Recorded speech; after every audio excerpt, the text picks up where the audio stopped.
আগের দিন নেই, এটা যেন জেনে রাখুক অশান্তি সৃষ্টিকারীরা। সিভিল সোসাইটি আহত বকলমে মথার বন্ধ সংস্কৃতির যে পরিণতি দেখা গেছে তা কোনোভাবেই গ্রহণযোগ্য হতে পারে না। এভাবে অভীষ্ট লক্ষ্য জয় করা যায় না। সোজাসাপটা মন্তব্য মন্ত্রী সুশান্ত চৌধুরীর।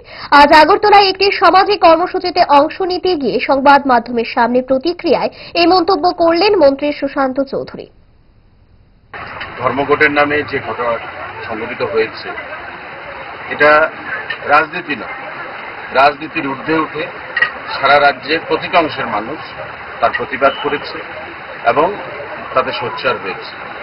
আমাদের সরকার, আমাদের দল, আমাদের মাননীয় মুখ্যমন্ত্রী প্রত্যেকেই আমরা বলেছি যেটা কাম্য নয়, কোনো অবস্থাতে শান্তিপ্রিয় আন্দোলন এভাবে হতে পারে না।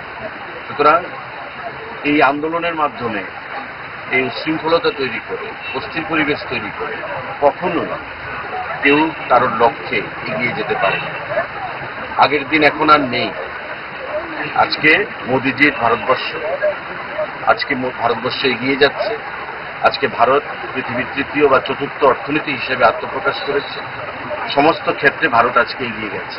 আমার আহ্বান থাকবে, যারা এই বিচ্ছিন্নতাবাদী শক্তি বা এই ধরনের অগণতান্ত্রিক চিন্তা ভাবনা যাদের মধ্যে রয়েছে, তারা এই সমস্ত ধ্যান ধারণা থেকে দূরে সরে এসে গণতান্ত্রিক ধ্যান ধারণায় বিশ্বাস রাখবে এবং আগামী দিনে এই রাজ্যকে আমরা কি করে এগিয়ে নিয়ে যাব। এবং আমরা বিশ্বাস করি যে যারা শুভবুদ্ধি সম্পন্ন মানুষ তারা কখনো এই ধরনের ঘটনাকে সমর্থন করতে পারে না। আমরাও সেটা ভেবে